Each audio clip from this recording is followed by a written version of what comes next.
Part 1. The entire history of the British Empire. Hey guys, welcome back. So, if you're already tucked in with a blanket, phone screen dimmed down, and just need something mildly historical and very long-winded to carry you off into the night, you're in luck. Tonight, we're taking a very long, very slow walk through what people like to call the British Empire. You know, the thing that somehow went from a damp little island in the North Sea to claiming about a quarter of the planet. And yes, they were very proud of that. They put it on maps in a nice pink color, as if they'd just run out of crayons.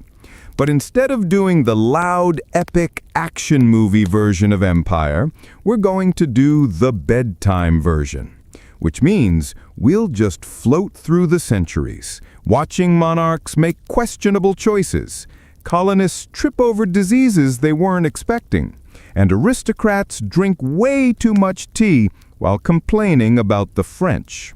So, dim the lights, breathe out, and let's start. We begin, as all good British stories do, with the Romans, because before Britain thought about ruling the world, they were just being ruled, in this case by men in sandals from the Mediterranean. Julius Caesar did his little invasion in 55 BCE, decided it was damp and unpleasant, and left. Honestly, relatable. It wasn't until almost 100 years later that Emperor Claudius said, "Fine, I'll do it myself," and sent proper legions.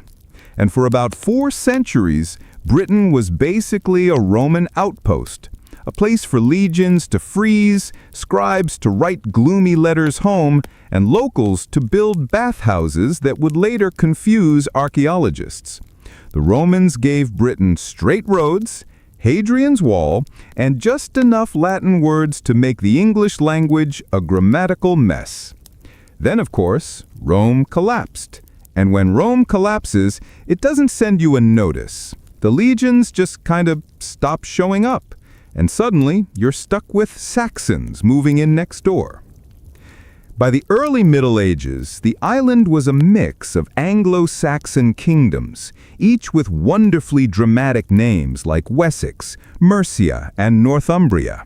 They spent a lot of time hitting each other with axes, because what else are you supposed to do without Netflix? Enter the Vikings. Because naturally, if you're sitting on an island full of half-organized kingdoms, some Scandinavian in a longboat is going to think, "Yeah, that looks raidable." And they did. A lot. Which is why if you ever wondered why so many English towns have names ending in by or thorpe, that's basically Viking graffiti.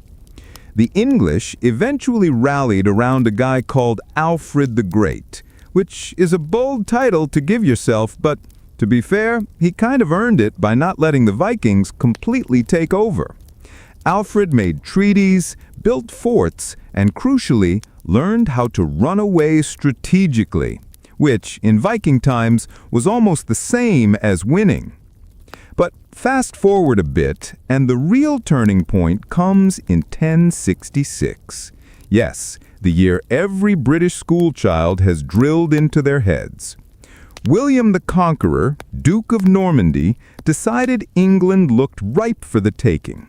And apparently, nobody in England had invented helmets that covered the back of the head, because Harold Godwinson, the reigning king, took an arrow in the eye at Hastings. At least according to the Bayeux Tapestry, which, if you've seen it, looks like medieval stick figures with questionable anatomy. So, William wins. The Normans take over. Suddenly, England gets castles, French words like government and parliament, and an aristocracy that insists on eating things with more than one fork. The Saxon peasants, meanwhile, mostly just keep farming cabbages. Now, you might be thinking, okay, but when does the empire bit start? Well, patience. Empires don't just pop up. They simmer for about 400 years. The medieval kings of England were more concerned with France than with the wider world, which makes sense because the Normans technically were French. The Plantagenets, that sprawling, overdramatic dynasty, spent centuries claiming bits of France, losing bits of France, and occasionally marrying people from France, because why not double down? Edward III, in the 14th century, decided he was entitled to the French crown. Thus began the 100 Years' War, which, spoiler, was not actually 100 years. It was more like 116 years, with lots of pauses where everyone got the plague or just needed a nap. The English had some surprising wins, shout out to the longbowmen at Agincourt, but in the end, they lost most of their continental holdings, except for Calais, which they clung to, like someone refusing to delete their MySpace account. By the time we hit the Tudors in the 16th century, England had kind of given up on France. Instead, they were suddenly interested in ships.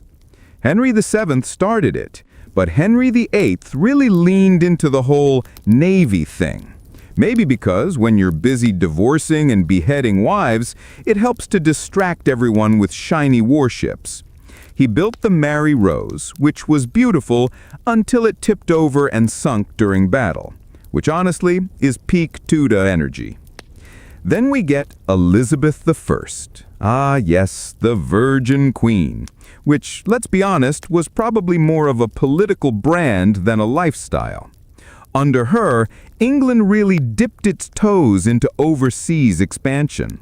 Privateers like Francis Drake sailed around stealing Spanish treasure, which the English politely referred to as patriotic entrepreneurship. Elizabeth didn't build a full-blown empire yet, but she set the mood. You know, that vibe of, what if instead of endlessly fighting the French, we just stole their colonies instead? The real launchpad for empire came under the Stuarts. James I, the awkward guy with a thick Scottish accent, gave out charters for colonies in the New World. That's how we got Jamestown in 1607. It was supposed to be a profitable colony. Instead, half the settlers starved, ate their horses, and eventually, well, let's just say human bones with suspicious cut marks have been found. Colonial life very glamorous. Meanwhile, the English also set up shop in the Caribbean, because if you're going to colonize somewhere, it might as well be warm, sunny, and filled with sugarcane.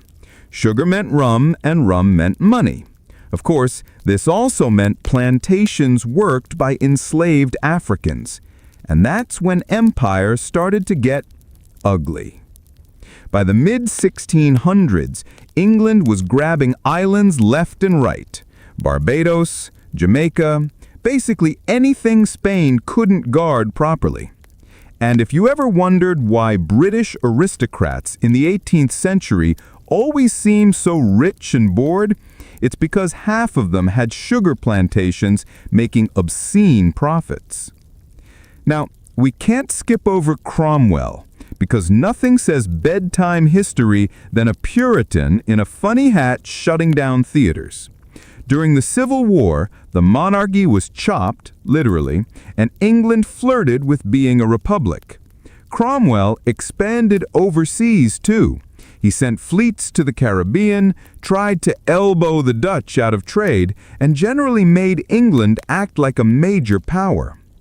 But after he died, everyone kind of looked at each other and said, "Well, that was exhausting. Let's have a king again." And back came Charles II, who celebrated the Restoration by having mistresses, gambling debts, and smallpox outbreaks. In other words, back to normal. By the late 17th century, the empire was starting to look real. North America, the Caribbean, parts of Africa, trading posts in India. And crucially, the Royal Navy was getting bigger. Ships meant trade, and trade meant taxes, and taxes meant kings could keep buying wigs that looked like sheep glued to their heads. Oh, and let's not forget 1707, the Act of Union. England and Scotland finally tied the knot. Wales had already been conquered earlier, so now we had Great Britain. And when you stick Scottish military officers into the empire machine, let's just say things get aggressive. Scots were suddenly everywhere. In India, in the Caribbean, in Canada. Basically, if there was a colony, you could probably find some Glaswegian running it badly.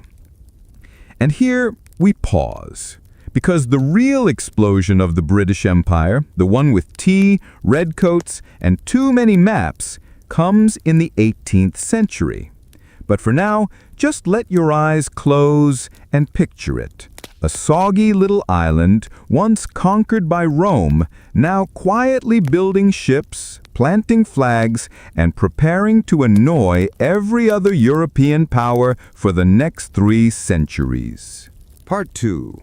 Tea, Redcoats, and the 18th Century Empire. All right, so where were we? Yes. Britain has just glued Scotland onto itself. The Whigs are getting taller, and suddenly this damp island is ready to take over the planet. The 18th century is where the British Empire really graduates from awkward teenager with a few colonies to overconfident adult who insists on giving everyone else directions. And the secret weapon was trade, specifically tea. Lots and lots of tea. But before we get there, let's set the stage. So the early 1700s, Britain is in constant competition with, who else? France. Always France. If you had to sum up British foreign policy for about 500 years, it's basically do whatever France is not doing, and if France is doing well, ruin it. This rivalry spilled over everywhere. In North America, French settlers were building up New France, think Quebec and Louisiana, while the British were stacking colonies along the eastern seaboard, 13 of them, to be precise. You know, the ones that later decide they don't actually like being British. The Caribbean was another battleground. Sugar was king. Whoever controlled the islands controlled the sugar trade, which meant rum, molasses, and profit. Britain and France swapped islands so many times in treaties that, honestly, the locals probably had whiplash trying to keep track of which flag they were saluting that year. But the biggest prize was India. The British didn't conquer India all at once. That would have been far too efficient. Instead, they used the East India Company, which, if you've never heard of it, was technically a trading company, but in reality functioned like a private army with accountants. Imagine Walmart, but with cannons. The company originally just wanted spices, textiles, and maybe some pepper to make English cooking less depressing. But over time, they got greedy. They built forts, hired local soldiers called sepoys, and started playing local rulers against each other. And then in 1757 came the Battle of Plassey. A British officer named Robert Clive, who honestly looked like a man who had never smiled in his life, managed to defeat a much larger Indian army by bribing half of it to just not show up. Classic empire strategy. That win gave the East India Company control over Bengal, one of the richest regions in India. And from there, well, the British never really looked back. Now, all of this expansion sparked a bigger war, the 7 Years' War, fought from 1756 to 1763, sometimes called the First World War because it happened literally everywhere: Europe, North America, the Caribbean, West Africa, and of course, India.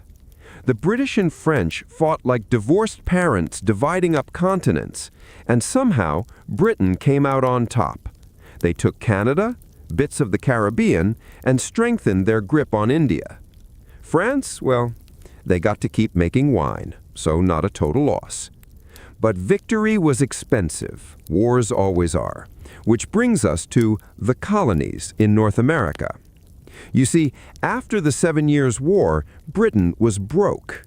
The national debt was ballooning, and someone in London had the bright idea, hey, maybe the American colonists should help pay for the war we just fought to defend them. Logical, perhaps. Popular? Absolutely not. So Parliament started passing taxes, the Stamp Act, the Tea Act, all the greatest hits. The Americans, who had gotten quite used to being left alone, responded with that classic slogan, "No taxation without representation," which sounds noble, but really just meant they didn't want to pay. Things escalated. Boston Tea Party, angry pamphlets, powdered wigs shaking with outrage, and eventually the colonies declared independence in 1776. Cue dramatic music. Except not really, because Britain actually thought this was just another colonial tantrum, and they'd squash it in no time. Spoiler, they did not. The Revolutionary War dragged on. Britain burned money and soldiers, and by 1783, the United States was officially independent. Britain had lost its most promising colonies. Not a great look for an empire. Now, you might think this would be the end of Britain's imperial dreams, but no. If anything, they just pivoted. Like when you lose your favorite show on Netflix and immediately binge something else. They doubled down on India. They expanded further in Africa. And they discovered a new dumping ground for criminals. Australia.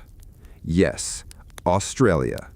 After losing America, Britain needed somewhere to send all the convicts cluttering up London's jails. So in 1788, they founded a penal colony at Botany Bay.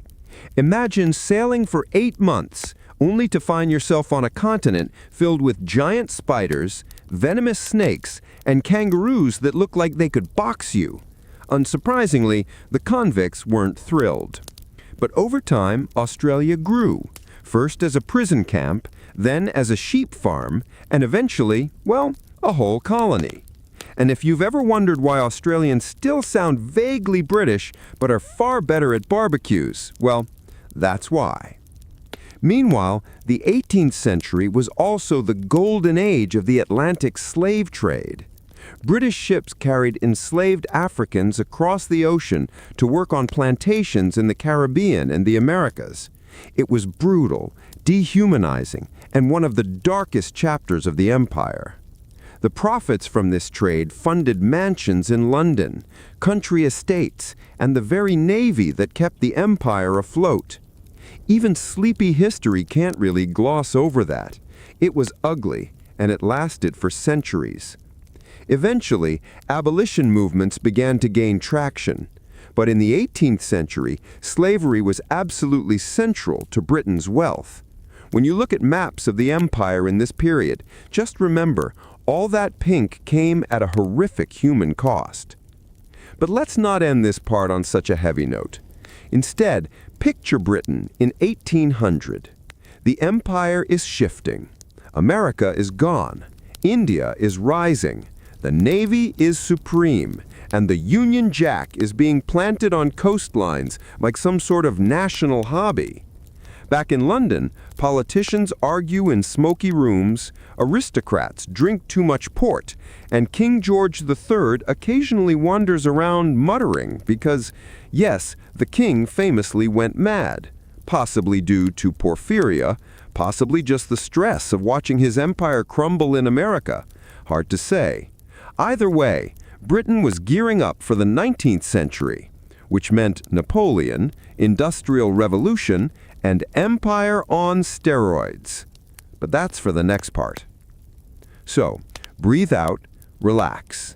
Imagine world maps slowly filling with pink, colonies traded like playing cards, and aristocrats in wigs convinced they're changing the world, when really, they're just hoarding sugar. That's the 18th century British Empire for you. Part 3. Napoleon, Steam, and the Empire that wouldn't stop expanding. So, we're at the dawn of the 19th century. Britain has just lost America, is clinging on to India, and has a monarch who occasionally forgets what year it is, which honestly feels very on brand. But if you think losing the United States was going to stop Britain, you don't know Britain. Losing things only makes them more determined to compensate somewhere else. And the place to do that was everywhere. Let's start with Napoleon, because if there's one man who defined early 19th century Europe, it's the 5-foot-something Corsican with a talent for invading things. France, under Napoleon, became a juggernaut. Everyone else in Europe had to decide, do we join him or do we resist? Britain naturally resisted, mostly by paying other countries to do the fighting for them, while the Royal Navy made sure nobody could actually invade the island. Its Navy's big moment came in 1805 at Trafalgar. Admiral Horatio Nelson, a man who had already lost an arm and an eye, but kept showing up to work anyway, faced off against the French and Spanish fleets. He won decisively. Britain's navy was now uncontested. Nelson himself died in the battle, shot by a French sniper. But in classic British style, they preserved his body in a barrel of brandy for the trip home, because why not marinate the admiral? After that, Britain basically ruled the seas. Napoleon stomped around Europe for another decade, but he never crossed the Channel. By 1815, with his defeat at Waterloo, Britain stood tall. And while everyone else was exhausted from 20 years of war, Britain was ready to shop for colonies. Enter the Industrial Revolution. While Napoleon had been marching, Britain had been quietly inventing machines that spun cloth, pumped coal, and belched smoke everywhere. Suddenly, factories were churning out goods faster than ever before. But here's the thing about factories. They need raw materials, cotton, coal, metals. And once you've made mountains of cheap cloth, you also need markets to sell them in, which is where the empire came in. Colonies provided the raw stuff. Then, once exploited, they were politely forced to buy back British manufactured goods. It was a neat little cycle. We take your cotton, we turn it into itchy shirts, and then we sell them back to you at a markup. Empire economics in a nutshell. India became the jewel in this system. Cotton from India, opium to China, tea back to Britain. The East India Company was running the show, and its officers lived like miniature kings, collecting taxes, bossing around local rulers, and occasionally having awkward cultural misunderstandings involving elephants. Now, about China. Britain had a problem.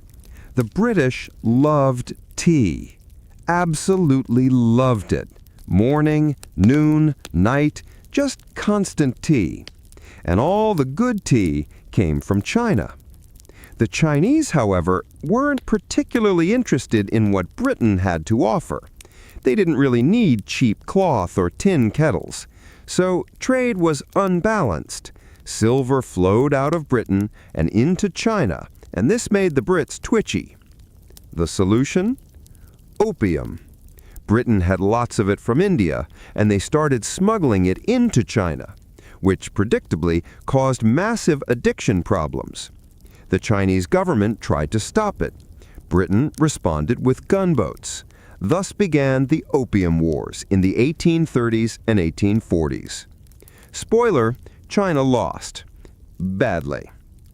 As a result, Britain forced China to sign unequal treaties, handing over ports like Hong Kong.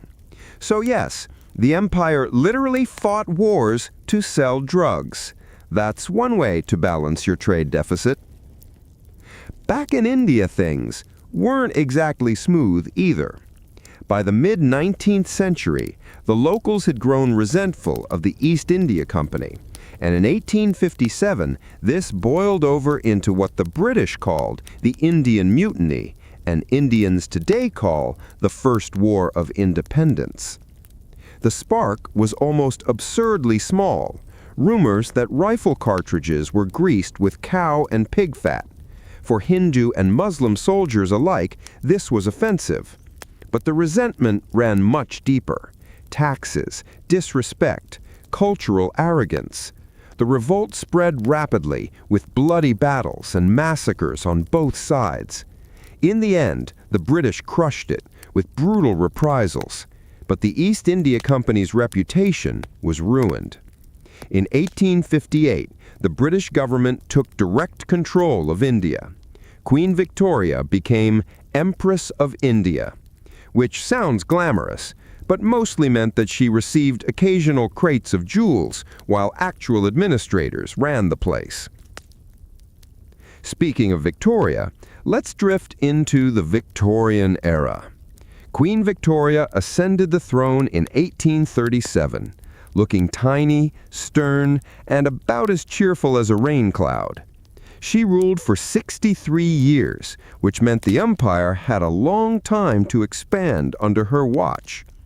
Her husband, Prince Albert, was obsessed with progress, technology, and organizing world fairs that showcased giant steam engines. After his death, Victoria basically wore black forever, looking like she was in permanent mourning for both Albert and the concept of joy. But under her, the empire exploded. Canada, Australia, New Zealand, all were firmly under British control.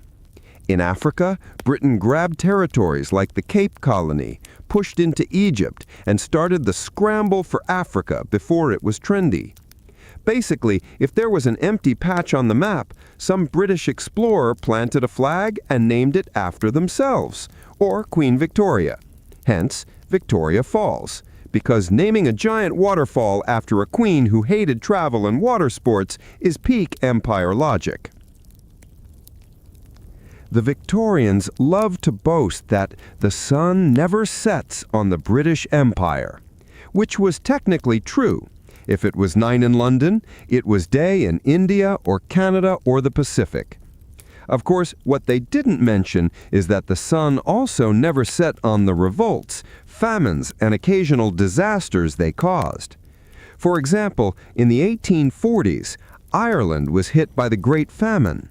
Potatoes failed, millions starved, and British officials responded with all the compassion of a brick wall.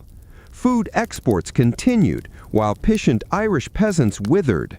Millions emigrated to America, carrying with them a lifelong bitterness toward Britain.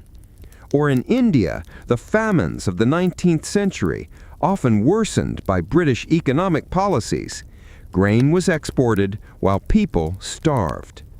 But the empire narrative at home was always of civilizing missions, railways, and law courts.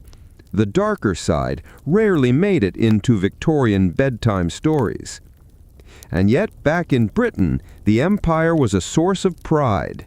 Middle-class families decorated their parlors with globes, maps, and random souvenirs stolen from colonies.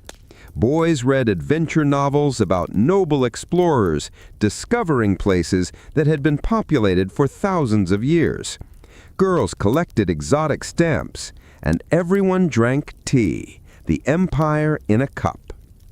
The Royal Navy ensured trade routes were safe. Steamships and telegraphs shrank distances. You could send a message from London to India in minutes instead of months. It felt like Britain was the center of the world, with everything radiating outward from London. But of course, the bigger the empire, the more cracks it had. Resistance movements grew. Nationalists in India, independence whispers in Ireland, discontent in Africa. The empire was vast, but it was also stretched thin. By the time Queen Victoria died in 1901, the British Empire covered about a quarter of the globe. It was, without exaggeration, the largest empire in history. From Canada to New Zealand, from India to Africa, the map really was drenched in pink. And yet, if you looked closely, the foundations weren't as stable as they seemed. But that, of course, is the perfect place to pause. So breathe out. Picture Victorian gentlemen with mutton chop sideburns, ladies in black lace sipping tea, and maps where Britain is just everywhere. The empire is at its peak, confident, smug, and very sure it will last forever. And in the next part, we'll see how quickly the 20th century decides otherwise. Part 4. World Wars, Wobbling Foundations, and the Long Goodbye. So, we've tucked Queen Victoria into her mausoleum, and the year is 1901. The empire is massive. Quarter of the world, millions under its rule, and a map so pink it looked like someone spilled strawberry milk over it. On the surface, Britain seemed untouchable. The navy was the largest in the world. The colonies were sprawling, and London was basically the financial capital of Earth. But underneath, cracks were already spreading. The early 20th century started with confidence. Edward VII, Victoria's son, took the throne, looking like a jolly uncle who smoked too many cigars. He loved parties, horse racing, and diplomacy with other monarchs who were all inconveniently his cousins. The empire under him looked stable, but trouble was brewing in Europe. You see, Germany had unified in the late 19th century and was now strutting around like the new kid at school with better gadgets. They built factories, they built ships, and they wanted colonies too. This made Britain very nervous. So did rising tensions in the Balkans, where Austria-Hungary and Russia were glaring at each other like children fighting over a toy neither really wanted. And then, 1914 happened. Archduke Franz Ferdinand got assassinated, alliances snapped into place, and suddenly, World War I began. The war was global, which meant the empire was dragged in automatically. Indian soldiers, Australian troops, Canadians, Africans, they all fought under the Union Jack. Trenches in France, deserts in the Middle East, jungles in Africa, the empire was everywhere. For Britain, the war was brutal. Millions killed or wounded, cities bombed, food rationed. And when it was finally over in 1918, victory didn't feel like victory. The empire had expanded, taking German colonies in Africa, mandates in the Middle East, like Palestine and Iraq, but the cost was staggering. Economically, socially, psychologically, Britain was drained. And yet, the politicians tried to spin it as proof that the empire was stronger than ever. Spoiler, it wasn't. The interwar years were awkward. Britain still acted like a superpower, but the cracks were widening. In India, the independence movement was gaining steam. Mahatma Gandhi, with his salt marches and non-violent protests, showed that empire could be resisted without guns. In Ireland, rebellion broke out, leading to the creation of the Irish Free State in 1922, a humiliating blow for London, since Ireland was basically next door. Meanwhile, the economy was wobbly. The Great Depression hit hard in the 1930s. Factories closed, unemployment soared, and the shiny facade of the empire looked a little tarnished. But there was still the Navy, still the colonies, still the belief that Britain was somehow destined to guide the world. Then came the next disaster, World War II. If World War I drained Britain, World War II nearly broke it. When Germany invaded Poland in 1939, Britain declared war. But let's be honest, it was the empire that carried much of the load. Indian soldiers fought in North Africa and Burma. Australian and New Zealanders battled in the Pacific. Canadians bled on the beaches of Normandy. Britain itself endured the Blitz, German bombers pounding London night after night. Rationing returned, families sent children to the countryside. Winston Churchill gave rousing speeches about fighting on beaches and never surrendering, but behind the scenes, the empire was burning through its reserves. Yes, they won in 1945, but only with massive help from the United States and the Soviet Union. And here's the kicker. Victory left Britain bankrupt. The Americans, now the real global superpower, handed out loans, but with strings attached. Britain could no longer pretend it was in charge of the world. And then came decolonization. It started quickly. India, the jewel of the crown, was granted independence in 1947. But independence came with partition. India split into India and Pakistan, sparking mass violence and migration. Millions displaced, hundreds of thousands killed. It was one of the bloodiest exits in imperial history. And yet, in London, politicians patted themselves on the back for handing over power graciously. Spoiler, it wasn't. After India, the dominoes kept falling. Burma, Ceylon, Ghana, Nigeria, Kenya. In Africa especially, independence movements spread in the 1950s and 1960s, sometimes peacefully negotiated, sometimes through brutal wars like the Mau Mau uprising in Kenya. Either way, the days of Britain calling the shots were ending fast. Of course, Britain tried to cling on. The Suez Crisis of 1956 was their last big attempt to act like a superpower. Egypt's leader Gamal Abdel Nasser nationalized the Suez Canal, that crucial link for oil and trade. Britain, France, and Israel decided to invade. On paper, it looked bold. In reality, it was embarrassing. The United States and the Soviet Union both told Britain to back off, and awkwardly, they had to. Overnight, the illusion of Britain as a great power was shattered. From then on, the empire unraveled. By the 1970s, most African colonies were independent. The Caribbean islands followed, although many kept ties as part of the Commonwealth. Speaking of the Commonwealth, that was Britain's rebrand. Instead of an empire, it became a family of nations, which sounds cozy until you realize families can be just as dysfunctional as empires. Still, it worked. Former colonies stayed connected through sports, trade, and the occasional awkward royal visit. Britain held on to a few scattered territories, Gibraltar, the Falklands, Hong Kong until 1997, and some tropical dots on the map. But the days of pink covering the globe were long gone. At home, Britain adjusted to being smaller. The economy shifted. Immigration from former colonies reshaped the culture. Caribbean communities in London, South Asian families in the Midlands, African voices in politics. The empire ended, but it never really left. By the late 19th century, Britain's global role was more symbolic than real.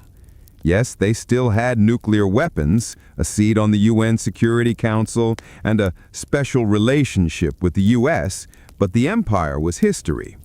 Queen Elizabeth II, who became monarch in 1952 and held the job for 70 years, presided over the twilight of empire with her trademark expression that suggested mild disapproval of everything. The final big symbolic handover came in 1997, when Britain gave Hong Kong back to China. The ceremony was rainy, of course, because Britain can't even end an empire without gloomy weather. Prince Charles muttered about it in his diary, the Chinese raised their flag, and the empire was officially over. And yet, even today, little echoes remain. Overseas territories, Commonwealth Games, royal tours. Maps may not be pink anymore, but Britain still likes to imagine it punches above its weight. Whether it actually does, well, that's debatable. So, as you drift off, imagine it. From Roman legions shivering in Yorkshire, to Queen Victoria drowning in lace, from tea shipments to opium wars, from redcoats in America to independence speeches in Africa, the British Empire rose, peaked, and faded. Slowly, stubbornly, inevitably. And all that remains now is history.